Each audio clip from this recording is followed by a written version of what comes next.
From the rolling green hills to lively city streets, the spirit of Ireland echoes around the world.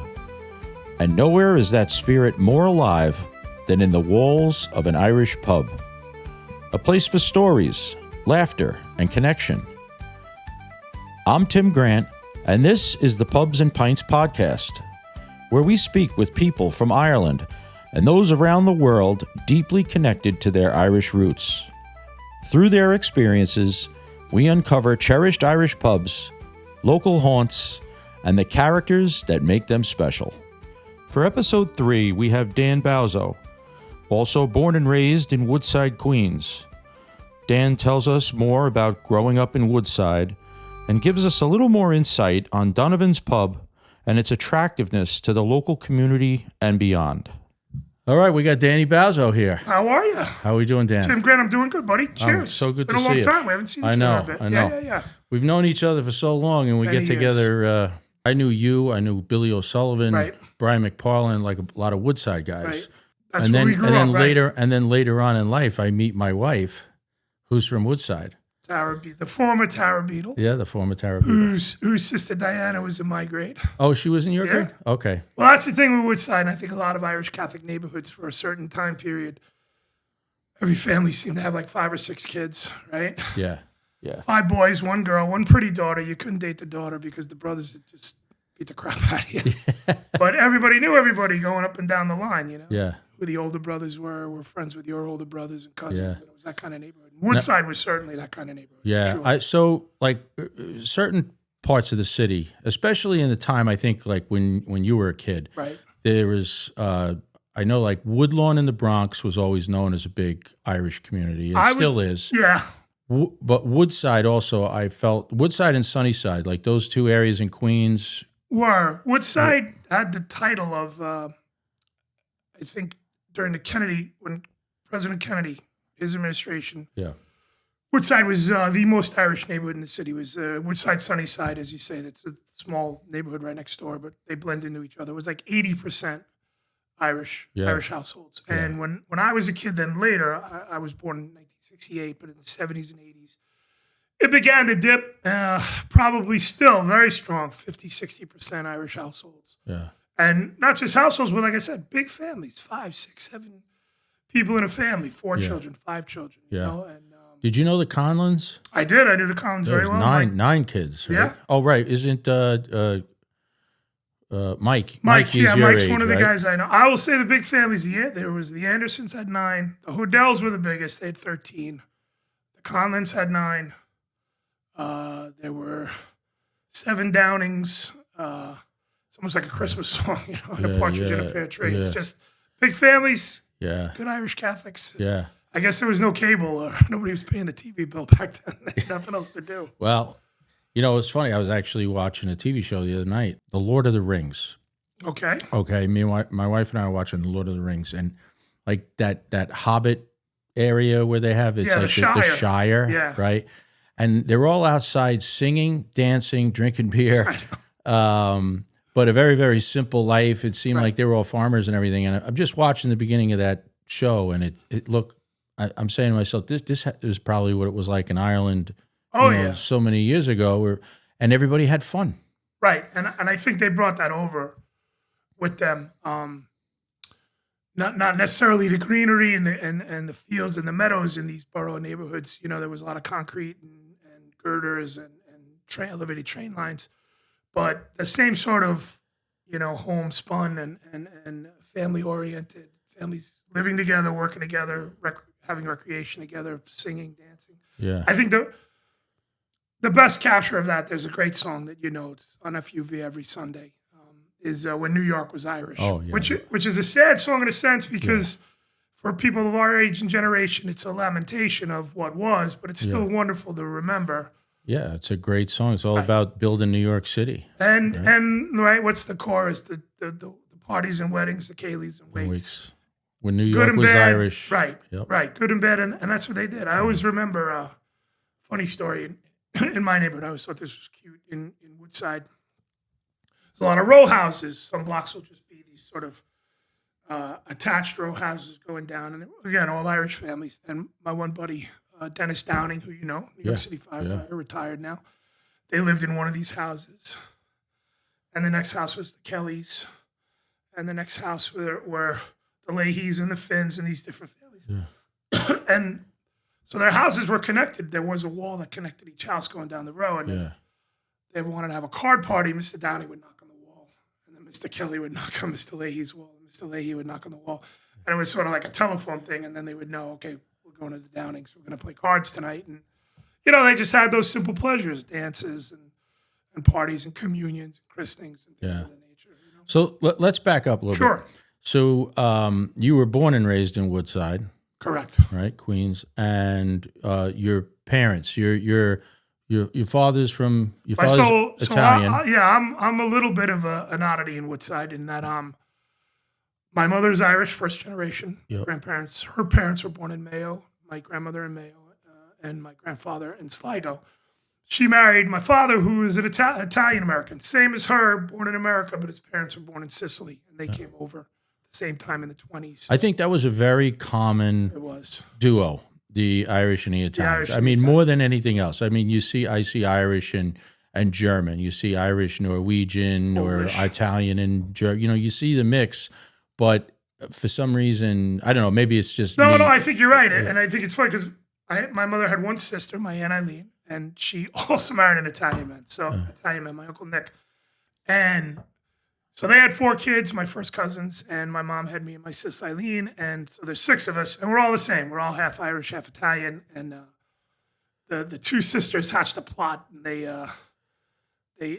said they figured if their children were going to have these funny-sounding Italian last names, that they were going to have Irish first names. So my cousins are Mary Eileen, Kathleen, Noreen, my sister's Eileen, I'm Danny, and our last names are Bauso and Fusco. So, but they ring and they rhyme and they go well together. Yeah. But we definitely grew up in an Irish neighborhood in Woodside, and so we had, my mom saw to it, and my grandmother and grandfather saw to it that we had a very strong focus on our Irish heritage and our Irish history. Yeah. Now, so your grandmother was from Sligo, you said? No, she was from Mayo. Claremorris in Mayo. Claremorris. North Mayo, the big town nearby would be Ballina. Yeah, I know Ballina. Yeah, small little hamlet. You'd blink if you missed it. Her maiden name was Heaney. Okay. She was one of 13. So okay. It's amazing when you think of, and I'll tell you a story. I think not all of them came over, her brothers and sisters, but a number of her brothers and sisters came over and they stayed close. And they did well. They did very well. It really is the emerald dream here. Now, when your grandmother came here, did she ever travel back to Ireland? No. So she was of that generation, that didn't. Same with mine. I find that those that came over in the 20s came over with such austere and severe poverty, and they were so grateful to be here. Yeah. They didn't look back. Yeah. Those that came over, a lot of my friends, a lot of Woodside parents came over in the 50s and 60s, and their children, or my friends, were the first ones born here. Yeah. Those parents would go back because they didn't leave such harsher circumstances. Right.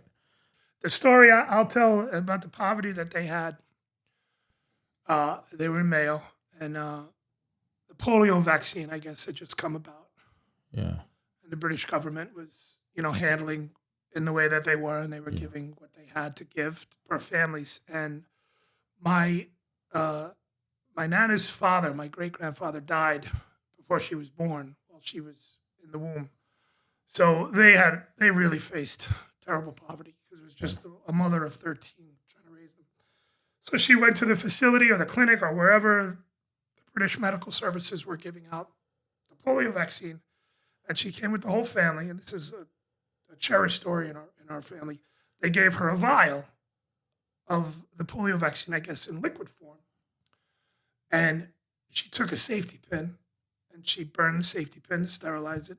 And she lined the 13 kids up and she kept dipping the edge of the safety pin just to get a little on the pin and then jab one kid, then down the next one, then the next one, then the next one. And then she would keep going. And I'm sure it helped none of the kids. I'm sure giving that little in that way, but it was her way of thinking. Her way of thinking of, I have to make this last and I have to make this stretch. Yeah. And talk about the abject poverty, right? You get a wonder drug like polio and you get one vial and you have to spread that among 13 kids. Fortunately, the disease never, as far as I know, never afflicted anybody in my grandmother's family. I had an aunt that had it, but she beat it, and she always walked with a limp, though. Yeah. A terrible limp. But. Yeah, it's just amazing stories to hear. And contrast it with my grandfather, who's one of 6, so not as austere, and they were actually successful farmers in Sligo. And he lived more of a calmer life. He came here to try to make a fortune and have a better life. But they were not nearly as stark as my grandmother. And if you go to Ireland, you know the tears. And no one would want to flee that land. Yeah. No one would want to leave that land for anywhere. It's a beautiful country, and they had to. Yeah. So it is a passion of the grandchildren. They say the immigrant comes to forget. The first generation just looks at what's around in the new place, and it's the second generation, us, that have a fondness for looking back. Yeah. And I know I do, and you're bringing this up. I'll show you. We'll start with a couple of things. On ancestry.com, you can find all the manifests and the ships that they came over on. I've done all that, yeah. So we found both. Yep. Nana came over, and on her manifest, she was led into the country October 14th, 1925. Yep. I have the manifest. It's in my paper somewhere. Yeah. That'll be 100 years this October. And we discovered this about 10 years ago. Yeah. Ancestry.com became big. So every October 14th, we have a group text. All the grandkids, the first 6 grandkids are all alive. Yeah. And we send a text out, and we'll drink. If we're not together, that's a nice little. Yeah, we'll have a drink, and then Papa came 3 years later, or 2 years later, in 27, and we haven't found Nana's yet, but he came over. You know, the ships that they came over on were either the Cunard line or the Hamburg American line. Yeah. Nana come over on a German ship, the Thuringia was the name of the German ship. We can't find that, but Papa come over on the Celtic. What was the name of that ship? There was a. Let me get this out. Get it said for you. It was a White Star Line, which is, I think, the Titanic was the White Star Line. I think, I'm not sure. It might have been. Or that was at Cunard. I'm not sure. But anyways, it was a British ship, and that's the ship. So we found an old postcard because that was very popular in those days. To have postcards from restaurants or ships or hotels. And they're quite, a thing on eBay, and you can find them all over the place. And so that's the ship he came over on. And, we have a number of things we'll talk maybe in a little bit more about. It's just, it really is a joy to find these artifacts that are still there. They're hiding in plain sight, so to speak. Yeah. And then the other thing I think of, and I think this is a big Irish-American experience, and you can probably... I think all of us can. I think especially suburban Irish kids, like yourself, who grew up in, not in the boroughs, but grew up on the island or up north, Westchester, Putnam. That's not where your family started. Right. Right? No, well, it's funny. My father, he says he has, it's just something he always comes out, especially after a beer. He'll say, everybody on the planet is originally from the Bronx. Right. It's true. My grandparents they did the Holy Trinity. They were in the Bronx, the Upper West Side, and Jersey City. Yeah. And so when you find these papers, here's the thing I do. I tell my cousins, the younger cousins, I say it's fun. It's fun to learn the history because it's still here. You can, it's the closest thing to time travel that we have because you can go back to these places. So my mom, she grew up in the Upper West Side. Holy Name was her parish. We've gone to that church. We enjoy going. Occasionally, right, we'll see a mass. And we'll just think of my mom as a little girl being here with her sister and her mother and father. But we did more research, we found more. And it's funny that we're talking, sorry. cut them off. That we're talking this week because this would have been their 91st wedding anniversary. And that's their wedding certificate. How about that? Yep. I got into Ancestry.com probably, 15 years ago. Right at the beginning. Right at the beginning. Right. But I did my family tree back when I was in the 6th grade. Wow. And it was a project for school. So I actually went and interviewed my grandparents and my great aunts and uncles. And I got so much information that you had wrote down that I had already. Right. So now I took that information and I was able to dig so much deeper. Right. And it's just amazing what's out there. And Especially I will in say New York this is a City. great comparison that I can make as being both Irish and Italian. The Irish have done a much better job. Just anecdotally, I don't have any studies or anything. I'm just saying from what I've seen at holding on to their history Yeah. and passing it down, as opposed to the Italians. Because the Italians, they come and like my grandfather was this type of Italian. He didn't teach his son Italian. He wanted his son to be American Yeah. and to live an American life, right? And so a lot of the Italians here don't look back. They don't know what towns, third generation, Yeah. fourth generation. The kids may have, Yeah. but you talk, it's all, I always find it's a funny question when you meet an Irish American. It's almost like the first or second question, what county are you from? Yeah. So we always ask each other, Yeah. what county are you from? Yeah. Oh, Mayo, I'm Yeah. from Kerry. Like even you and I knew a moment ago when we said Monaghan. There's not many people from Monaghan. That's right. We just happen to know that, Yeah.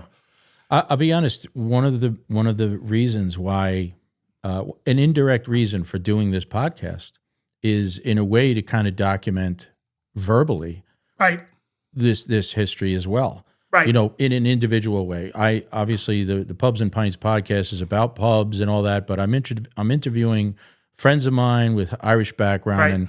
and with the intent of trying to dig and maybe go down a rabbit hole and discover some really cool pubs that we want to go, which we're going to get into. Sure. But I really am very interested in your background first and your history and where you came from and Right.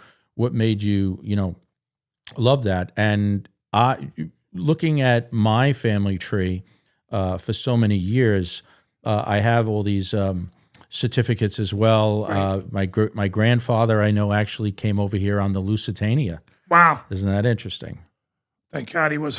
He was on the right. He was on the right. He was on the right ticket, right? Yeah, he had the right ticket. Terrible. Yeah. So, and I have that documentation too. So, and a lot of that stuff is out there. I think, again, part of this is I think there's another thing going on, and I think rightfully so. I think most Irish Americans, and I believe this for Italian Americans too. I think we are success stories to the experiment of the American dream. I think Irish came here and they did wonders, and they sacrificed and they gave their sons to die in battle for the wars. They built communities. They funded neighborhoods. They kept neighborhoods strong. And I think it's a very proud history. And when you have that, it's nice to look back. Mm-hmm. It's nice to look back and say, well, we came from such humble beginnings. But look at us now. Look, we're not, I'm not Elon Musk. I'm not Jeff Bezos, but I live a good life. Yeah. In 2 generations, I'm an attorney by trade. I'm a professional. Yep. And the story I always go back to, and here's another little thing, again, which we sort of have this like little scavenger hunt or history tour, walking tour of our grandparents that the cousins and I do. We know all these places where they were in the city, and they're still here, all these places. And just to go back to they got married in Washington Heights at St. Elizabeth's. Beautiful church on Wadsworth Avenue. Mm-hmm. Still working. It's still, operating. They still have mass on the weekends. Now it's not an Irish neighborhood anymore, but they're there. We feel directly this week when it was their anniversary. If not for this day in that church, clearly we wouldn't be here. Mm-hmm. Think about that for a second. They grew up an hour apart from each other. Enniscrone and Sligo to Claremore Mayo is an hour apart. They didn't meet there. They didn't know each other there. How many stories are that? There were all those stories that they got emerald seeds scattered in America, scattered in New York, and they met at a church dance in the Bronx. That's a lot of stories. So that's like one of the things I'm touching on with the podcast is small world stories, and these are types of stories that we do here in the pubs or just in conversation with friends of ours when you visit Ireland or when we talk about our parents and grandparents that came from Ireland. There's always that small world story, like Right. how these people met. It's like how do like the stars were aligned in a certain Right. way, Yeah, I always say at some point you got to believe there's somebody up there, some sort of supreme being. Because how do these things happen that you or I are Yeah. even here Yeah. talking about? There's so many miracles along the way. And then Yeah. just to get back on that sort of little walking tour in New York, I'll show you one. I actually just took this picture, but so I'm a lawyer, and that's great. College, law school, right? In 2 generations, we come over here. I mean, dirt poor. I was in both homes where my grandparents came from. I was in the stable in which my grandfather was born. He was literally born in a stable, right? They didn't have hospitals there. And here I'm arguing in the highest courts in this country before the, the best judges in New York State. And it's a wonderful story. But what gets me here is all the hard work, all the sacrifice that those that came before me put in so that I could have that opportunity. And the story we always tell, these little artifacts that are hidden in plain sight. My grandfather, like many Irish, was a train man. He was a conductor. Yeah. And then a motorman for what they used to call the Hudson Tubes, which is the PATH train. It's the train that goes underneath Lower Manhattan into Jersey City. Yeah. Now, the Hudson Tubes themselves are actually the tunnel. They are a balloon, what's called a balloon tube. It's not a normal digging into the ground like the other tunnels. It's actually a tube connecting Jersey and New York. And it was affectionately known as the Hudson. And my mother would say, oh, well, who did Papa work for? He worked for the Hudson Tubes. So that sign is still at the Cortlandt Street Station, which you well know is a very famous station from 9/11. Yes. It's a very famous history in another regard. And it still says and Hudson it still Tubes. says the Hudson Tubes. Now they don't call it that anymore. It's the PATH trains, etc. Yeah. But it's an artifact. It's there. And so when I see that, I had occasion to be in Lower Manhattan for a legal conference a couple weeks ago, and I said, I got to take a picture because we know it, but I don't have a picture of it. And who knows? Maybe they'll take this down. Maybe they'll renovate. Right. Maybe they'll take it off. Right. But when I see it, how could you not? How could you not think of your grandfather? How could you not think of what he suffered and sacrificed for you? Yeah. So you could be here holding a briefcase, going up to the 37th floor of One Liberty Plaza to do a real estate closing and live a very comfortable good. Now, I worked for that. I worked hard for that, of course, but you can't forget where you came. Now, when they came here, did they land in Woodside originally? Or? No. The Woodside story is a tremendous Irish neighborhood that has its Irish experience really was after World War II. A lot of Queens was swampland. They put the 7 train up, which goes through Woodside and a lot of Queens out to Flushing in 1917. But it still was farmland and swampland. There weren't a lot of houses. There weren't a lot of families. The Irish were sort of everywhere. Like I said, the tenements in the Upper West Side, that's where they ended up, the Upper West Side, Yorkville, the Bronx, Jersey City, Brooklyn, Marine Park, some places in Brooklyn had some old Irish communities. And it just was, after the war, everybody started looking east and north in terms of suburbs.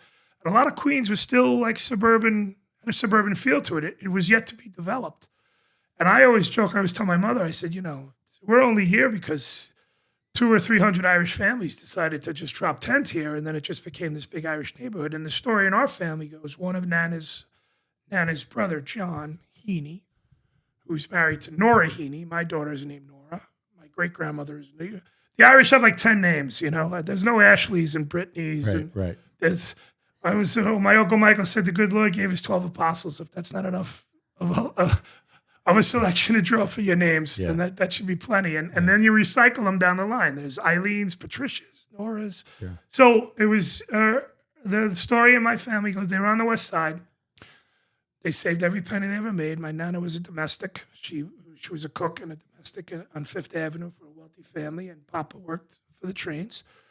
And she called up, they come to Woodside, John and Aunt Nora, and Nora said to my grandmother, this is 1953, she said, my grandmother said, Nora, how is it out there? And Nora said, Jesus, Winifred. Her name was Winifred. There's nothing but Irish as far as you can see.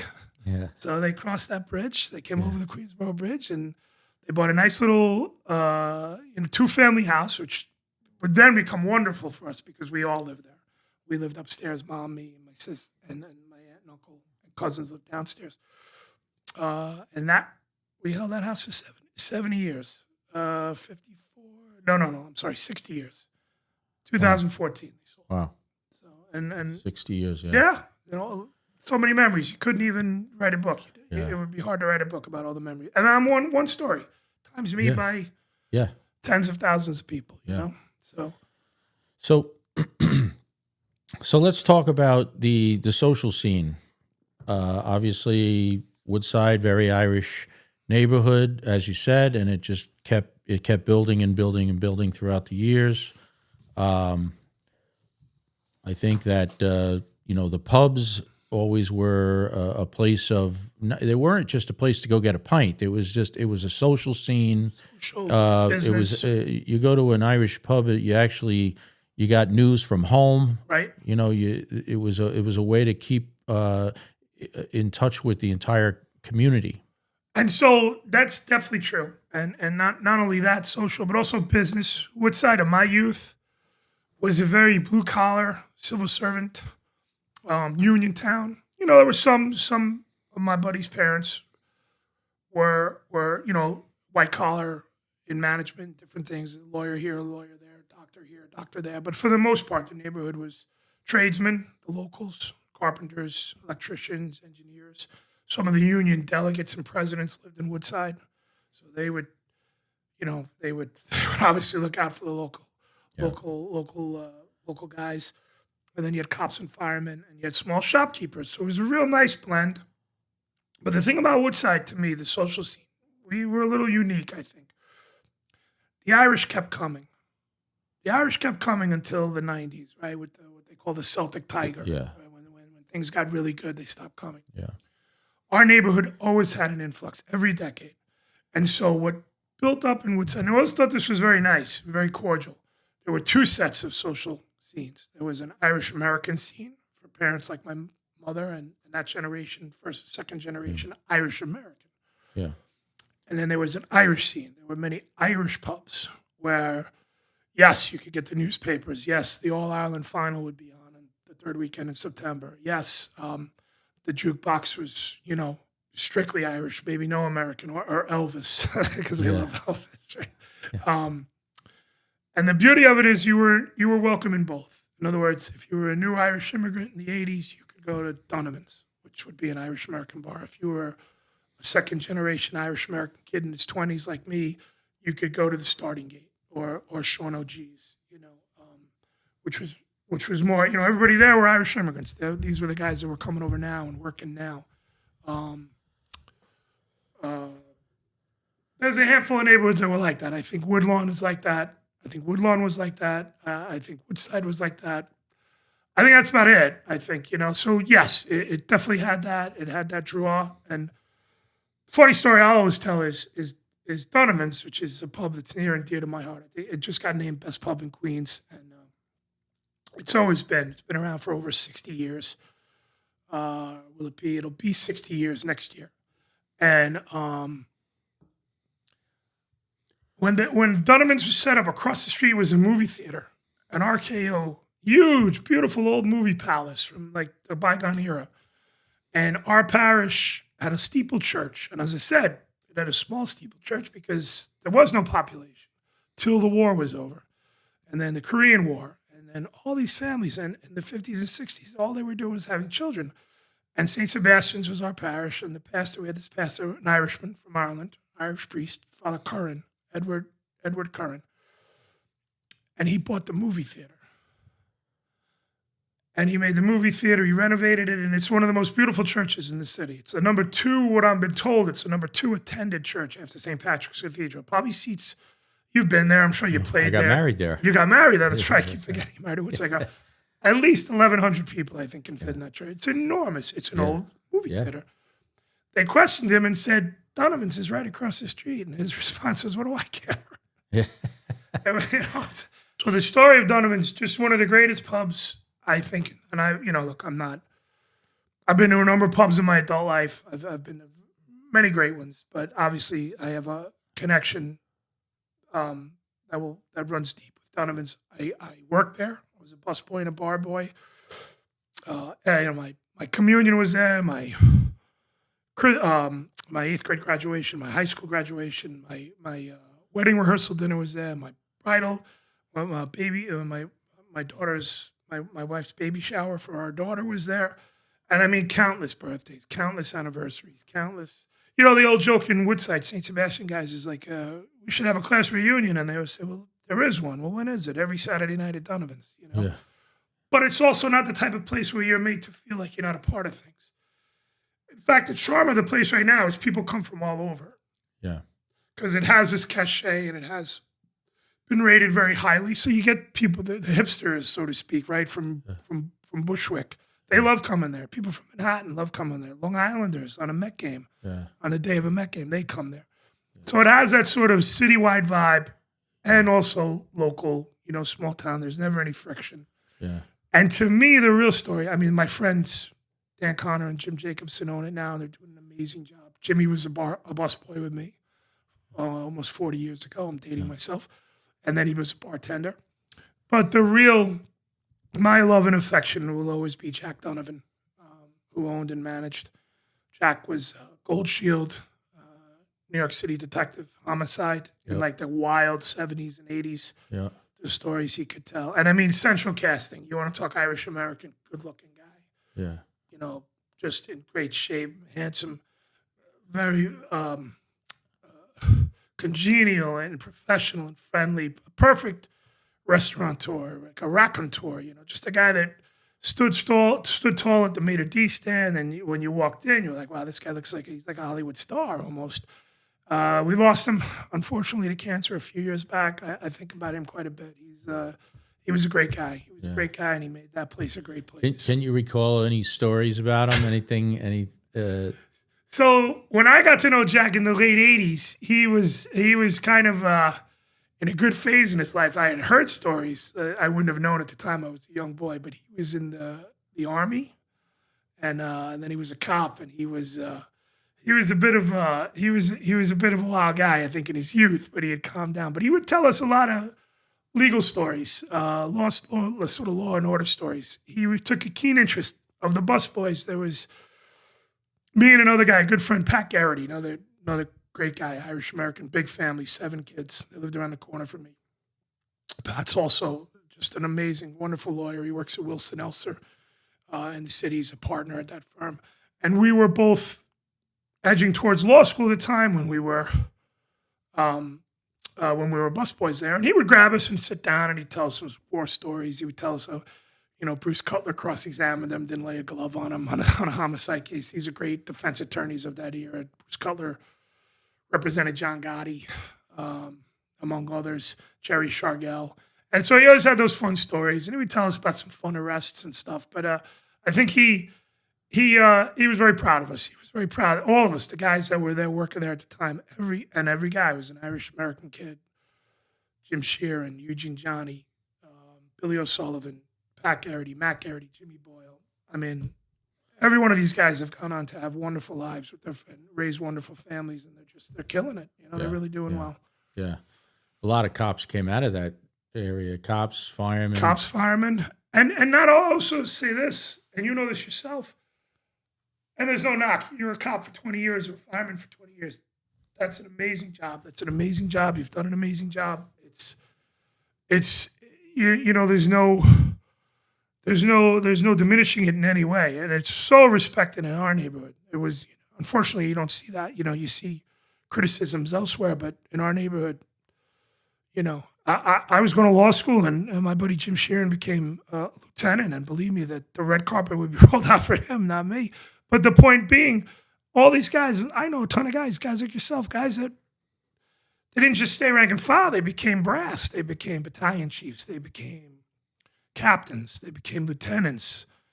In Jim Sheeran's case, he retired as an inspector. You know, so there was this drive, I think, that we had in that neighborhood from the friction of the neighborhood, the friction of New York. You know, New York is it's a petri dish. Everybody's competing, and it brings the best out. It can't crush people, but then we also had that Irish American and Irish upbringing of, you know, come on, put your nose to the grindstone. There's a job to do. Get the job done. There'll be time to sit back and relax and enjoy, but there's a job to do, you know. And I thought that was we were always given that wherever we went in our neighborhood. Yeah. Yep. And it worked. It worked well. Yeah. Now, when you were working there as a busboy, you're a young lad. Yeah. Was there anybody there that stood out as like a character of the place, like a regular, but like an old timer or somebody that really resonated? There were a number of guys, and they were mostly, in that day and age, the maitre d's and the bartenders were all pretty much Gold Shield detectives, right? They were, and for a lot of reasons. Those guys, they know the bar business. They've been in and out of bars. They also know customer service. They know how to deal with the clientele. It was never any rough stuff. It's not the kind of bar you can go in and start, getting loud. It was an establishment. It was a family establishment. I always remember Jack telling me a story that on Sundays, in those days, even when I was little, before I was born in the 60s, 70s, you'd go out for a drink on a Sunday afternoon and have your dinner early. You'd have Sunday supper at like 2 o'clock, 3 o'clock. And you'd go out for a drink after Mass. Cordial, you and your wife. And that's what they wanted. They wanted a family atmosphere. So these guys were very funny. There was Tom Carney, who was a bartender, who I would later connect with again. He was a court officer in the family court, and he worked in the court I was in. Jesse Kinsella was a day bartender. Tom Brophy, the Rocket, he was a maitre d'. He was a sergeant on the job. And Jack, of course, Joe Donovan. They had another place in Bayside. And Joe would handle Bayside, but he would come to Woodside. Yeah, that closed recently. Yeah, they closed recently as well. And then I would say the real characters of all were the waitresses. The waitresses were all Irish from Ireland. There may be one or two Irish-American waitresses, Kathy Labate and Teresa Ashton. And the queen of all waitresses was Sheila Riley. And Sheila Riley was this tough, boarding house, landlady type Irish woman and she was on us. And she would, like working with her was like boot camp. She'd be screaming at us all night to clear the table. We were working as hard as we could. The place was always packed. Yeah. You got to remember now, this is the year when the Mets were winning the World Series, and the place was always popular. On a day game, on a Met game, like a Friday night Met game, forget it. Before and after, the place was jammed. Yeah. And she would crack the whip. And the funny story was when we all got away from there and grew, and like I said, all these guys, to a person, the 10 of us, all went on to have successful careers, college, police, fire, brass, on both. We would have a dinner the Wednesday before Thanksgiving. Every year. We did it for about 15 years. And we would always get the way back room. And we would always ask for Sheila Riley. And we would just say, we loved all the waitresses, but we loved Sheila the most. And we'd say, back room Sheila Riley, 15. So we'd get in there first. She'd be somewhere doing something. And then she'd come in and we'd be sitting down. She'd come in for the drink order and she'd say, well, look at all my busboys. I made men out of all of ye. We would laugh. And she was a character. And the waitresses were, she would crack the whip. You'd get in and work a shift with her. And first things first, make sure the tables are set. Go across the street, play the lotto, and come back with the McVitie's. Because all of our delis sold the Irish products, McVitie's and Crunchies and Flakes and things like that. And she would say, come back with the McVitie's or don't come back at all. Because they'd have their tea break when things were calm. They had a separate table where the waitresses would sit. You could never sit anybody there. Yeah. And they wouldn't want cake or Entenmann's. Like in my house, we had Malamars and Pepperidge Farm and American cookies. I said, what are these things? And I knew Irish history and Irish culture, but I didn't know McVitie's. And they're like, oh, that's the ultimate tea cookie. You got to have the digestives. Yeah. And if you got the wrong ones, they'd yell at you. So we always had to make sure the lotto was played and then get ready for work. So that was the kind of place it was. It was another layer of reinforcement from church and home of this idea of, listen, whatever you got a job to do it. All right. It's funny you brought up the Wednesday before Thanksgiving. I think throughout the country, that's always like a big night out for people, or a big reunion kind of thing. Everybody comes home. And when I first started dating Tara, sure, from Woodside, right. We went into Donovan's, and it was the Wednesday before Thanksgiving. And here it is. That's her neighborhood. Yeah. But I knew you, Billy O, Brian McParlin. I knew those guys all from college. Chris Kelly, Dennis, the guys that we brought up along the way. It was and I even had met, Tara is really good friends with Joni Conlon, one of the 9 Conlons, right? Yeah, but the Mikey was your age. So he was there. I remember Brother Brian, Kevin. Yeah, Kevin. No, it was. They would say Kevin's Wednesday before Thanksgiving was Kevin Conlon was quite the character. Yeah, the Cole Conlon family, very funny, great family. They would say Wednesday before Thanksgiving was as big as St. Patrick's Day. It was the biggest night of the year. Yeah. And it's because everybody's home. Yeah. And, you got the big family day tomorrow. So let's have some fun tonight. Yeah. I remember as we got older, there was another great bar in Woodside. Shelley's was the name of it. It was across the street. And it had a very similar feel, except no restaurant. So you'd use different bars for different reasons. You go to Donovan's for a certain purpose. You'd go to Shelley's for a certain purpose. They shared in the desire equally, because Shelley's was around. Like, my parents went on dates to Shelley's after church dances and stuff. Yeah. So I remember we used to do, when we got older in our 20s, we used to do Donovan's the night before. Well, I guess we were all sick of our families. About 7 o'clock Thanksgiving night, we go out for a social. We just go out for one. We'd meet at Shelley's. Yeah. We'd just have one or two, and then we'd finish it up. But it still is. I mean, I'm so grateful that Donovan's is still around and people can still experience it. It's still very similar to what it was. Yeah. Nothing's the same. I know, of course, I know it's not the same as it was. I know Woodlawn is holding on. Yeah, there's a lot of Irish bars in Woodlawn, and I know that, they're not even those pubs in Woodlawn. Like, they're not. It's not like they're in competition with each other either, because I think one exists so that the other one exists, so that the other one exists, because it has the draw. A place to go. We'll go hear this. We'll go here Friday. I always used to laugh in that era too. There were other great neighborhoods that were Irish. There was Inwood, Out of Pocket, Park Terrace. I dated a girl from Inwood, and they would jump into the Bronx and go up to what they call Fieldston or by Van Cortlandt Park, and that by Manhattan College. Yeah. And I always used to laugh. There was a big Irish area up there too. And when you get off the train in Manhattan, the last stop, there were 3 bars in a row. They're right next to Dorney Malone's, the Pinewood, and the Tavern. Yeah. And you get kicked out of one and you go in the other. Yeah.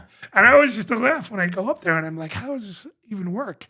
Yeah. And they're like, no, it's they trade off. They I mean, literally they were right next to each other, and then a greasy spoon. So we get their Irish breakfast. that whole strip, even going further up north, you had characters. I think there was the wild characters, wild geese. I think wild was geese, Piper, P&Ks. Yeah, P&Ks. Yeah. They're a great story up there, because the one thing they had. There's a segment of Irish American and Irish culture in New York that Woodside had a little role in. We took a foray in, and that's Gaelic Park and Irish football. Yeah. And as I recall, I never played, but as I recall as a kid, Woodside put one team in 1 year. Usually the Woodside kids would get interspersed, and they'd play for the teams up there, Rangers, Putnam, Mayapack, Good Shepherd. Those were all northern teams. They were all Mayapack teams. They were all Bronx teams. They were all Inwood teams. Good Shepherd's great parish in Inwood. And so the Woodside kids that had an interest, I guess there never seemed to be enough. Woodside kids, even kids of Irish parents in the 60s and 70s, wanted to play baseball and basketball. They went to the American sports. But one year they put a team together. JFK was the name of the team after the president. They called the name of the team. And they won it too. And they were like, the stories I heard, they were not well liked. Because it's a Bronx league, and it's a Northern Manhattan league, and it's a Putnam and Westchester league, and we're like that was the West Putt Gales. West Putt Gales was a great team. Rangers was from the Bronx, and there were like 2 families. It was the Meehan's and the Connaughtons, and they were like these. There's a good pub you should try. It's still running strong. The Riverdale Steakhouse in.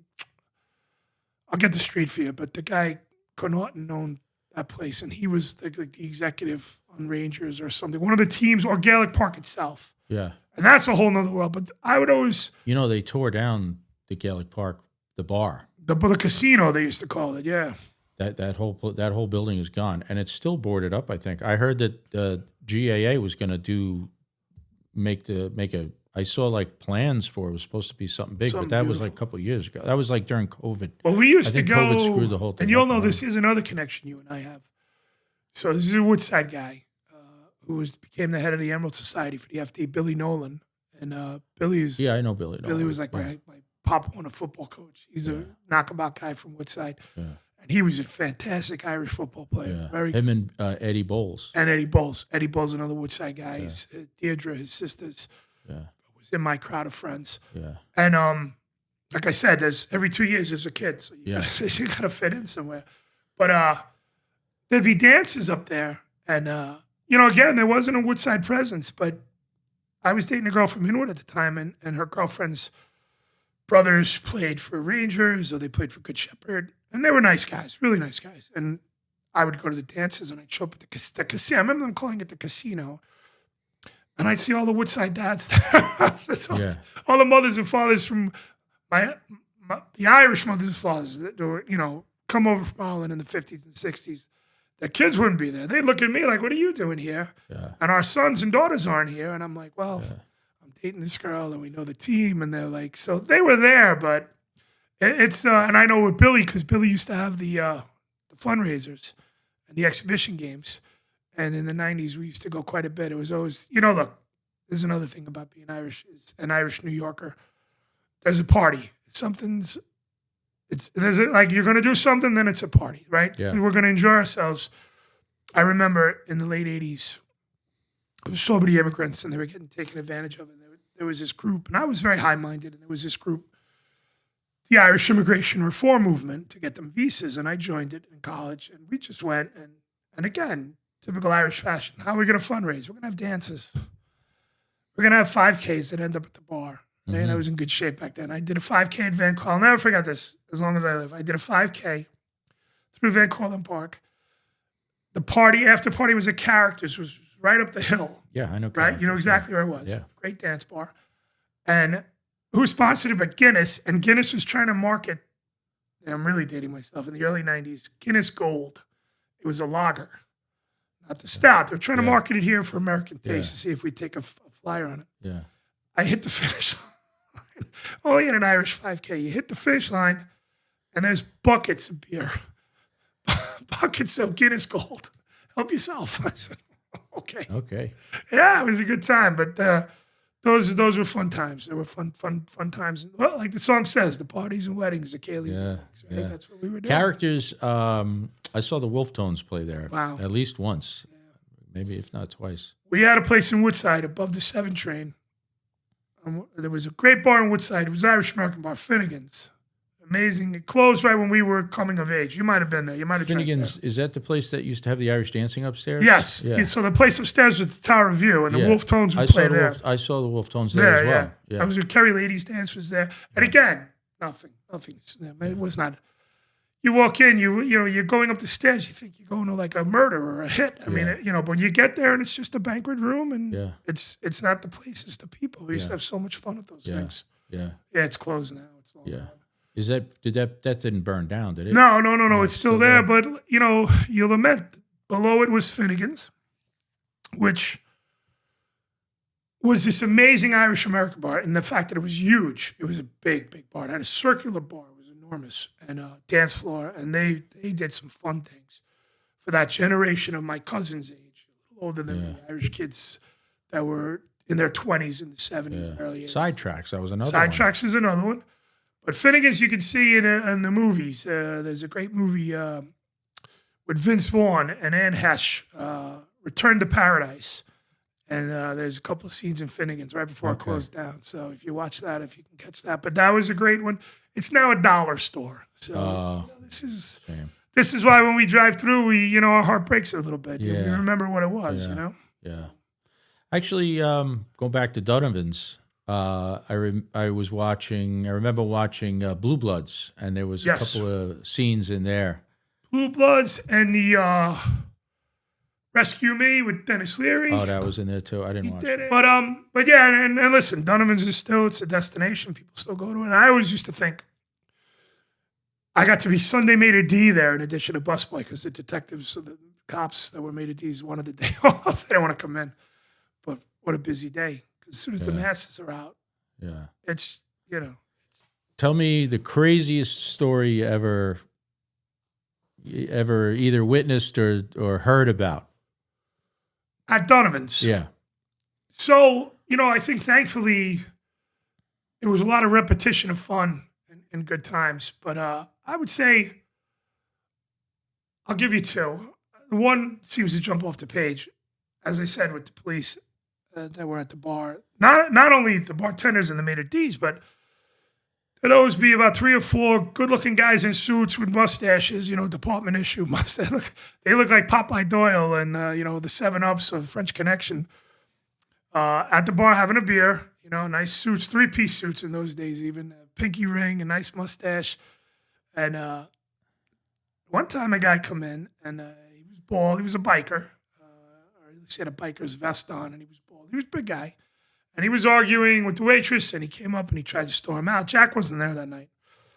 And one of the bartenders, Mike Geary, who wasn't a cop, Mike Gary, and he very calm guy, tried to calm him down. And the guy, they was saying in the bar the worst thing to do is tell a guy who's hot to calm down. It's almost like a red flag to a bull. And he got